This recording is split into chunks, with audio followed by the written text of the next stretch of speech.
Yes, I know, in the National Football League. Take it one game at a time, one game season, blah, blah, blah, blah, blah, blah, blah. And yes, the formerly low energy Detroit Lions rolling in historic US Bank Stadium Sunday. Big time NFC North Division matchup. And don't want to say it's a must win. It's pretty damn close because the Vikings, even though they slip in the fall and they can't get up in Philly, the Vikings have a chance to start out 2-0 in the division race, which is going to be key with the third division game at home coming up against the Bears week 5. So just glancing ahead, let's take a little peek ahead at the schedule. So yes, you got the Lions coming in. Dan Campbell's bunch, it's a good football team. And I don't buy that the Vikings are 6-point favorites. I think this is going to be a pretty tight game, even though we predicted that they're going to cover pretty easily. But, the Lions, they're going to punch you in the mouth. They're going to want to run the football. Dan Campbell is a fantastic leader. He's got that team playing some really good ball. It's going to be tough. And then you have the Vikings road game at the Saints. So no Superdome this year. They're at London. They're in Tottenham Stadium. To dare is to do. Yeah, okay. Liverpool forever. But the Saints are pretty dinged up. So Jameis Winston has been playing like Jameis Winston. Yeesh. And also it's reported that he's dealing with some fractures in his back. Now, that's always been crazy to me, where it seems like it happens with quarterbacks a lot, where they'll be dealing with micro fractures or whatever with their back. It's like, I'm fine. I mean, my back hurts. It's broken, but I'm still out here slinging it, throwing for 2 touchdowns, half of them to the Bucs. But yeah.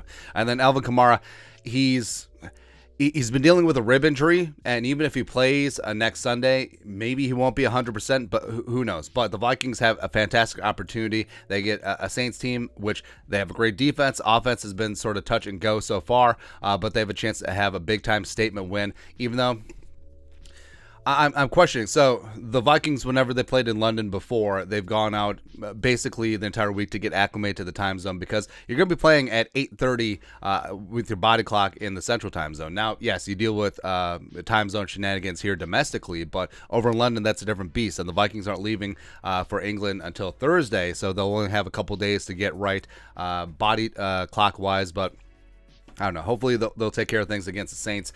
Then you come home against the Chicago Bears, where this has been happening a lot, where teams, right when they started playing in London or in Europe in general, they've generally had the bye week right away. But recent years, teams have skewed that. It's like, we'll just have her bye at a normal time as opposed to just automatically after the London game. Then you come home, short week due to the travel schedule. Then you got the Bears at home.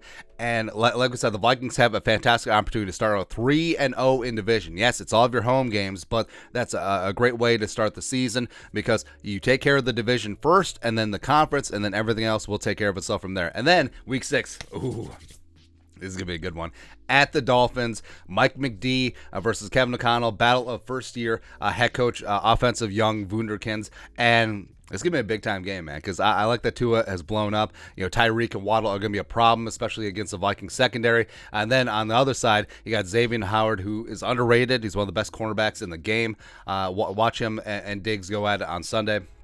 And then you got Justin Jefferson against Xavier Howard, but it's gonna be a big time game, man. Plus, Dalvin, returning home, playing in front of some hometown fans. I think hopefully that's gonna have him have a huge bust out game. Well, hopefully he would have busted out by then, but we'll see. So the Vikings, it's gonna be a little bit of a tough road to hoe, and if they come out of it 4-2 into the bye, would you take that right now? Or do you think that they could end up 5-1? I mean, 5-1 is going to be kind of challenging, looking ahead at the next 4 games, but it is possible. At 8, so week 8, you got the Cardinals coming off the bye, which is a good time to get them. You're at home. And now Kyler Murray, the Vikings certainly struggled against a mobile quarterback in Jalen Hurts week 2 against the Eagles, but I mean, Kyler is not only mobile, but he'll make plays off of his mobility. We're talking about like Lulu, just completely insane schoolyard stuff, as you saw against the Raiders. Plus, Nuke Hopkins will be back by then off of his suspension. So, I mean, the Cardinals are gonna be it's gonna be a tough game. And then you're at the Commies, and Carson Wentz. Carson Wentz is actually looking solid, man. And you know that he has it in him. Second team All-Pro in 2017, the year that he tore his ACL, won a Super Bowl that year with the Eagles. So we know that Carson Wentz can play at a high level. We just haven't seen it in a long time. But the Commies with Scary Terry, Jahan Dotson really getting things done. And, of course, they do have one of the best defensive lines in football, so that's going to stress the offensive line. I mean, early on in the season, all these games like, oh, that's a win, that's a loss, but I don't know. Maybe it's all jaded because of what happened Monday night. But if the Vikings are coming off a win, it'd be like, oh, that's a win, that's a win, that's a win. But the Kirk Cousins revenge game, all that stuff, it's going to be fun. And then week 10, you're at the Bills. Bring it. Bring it. I mean, the Bills may be undefeated at that time. They may be scoring 40 points a game. Do not care at all. It's a big-time game because we're in it. And, I mean, this game shouldn't even be at noon. They should flex. How soon do they flex the Sunday Night Football? Probably later in the season, but either way, Josh Allen, Kirk Cousins, Stephon Diggs, Justin Jefferson, all of those storylines all week. Bills Mafia, absolutely love them, man. It's going to be a good time. Then you got the Cowboys at home. So Dak may be back at this point. Who knows? And, the Cowboys coming in. Well, I hope it's Dak and not Cooper Rush because we know that Cooper Rush can waltz into the US Bank Stadium and get a win. That was kind of tough. But the Cowboys, even though the offensive line isn't what it used to be, the defense is still opportunistic. Trevon Diggs is still going to get his, even though you can get yours on Trevon Diggs in coverage. That'll be a good game either way. And then week 12, Thanksgiving night, you got the Patriots coming into US Bank Stadium. Now, this is not your dad's Patriots team, certainly, and we don't know what Patriots team you're going to get. Are you going to get week 1 Patriots, week 2, where they just outlasted the Steelers, but the offensive line is always going to be good as long as that got a Scarnecchia on staff. And Mac Jones, is he going to be that guy? Who knows? Defensively, they're starting to get things together a little bit, but I don't know. I'm is it weird to say I'm a little bit more scared of the Jets game than the Patriots game? But Jets, noon.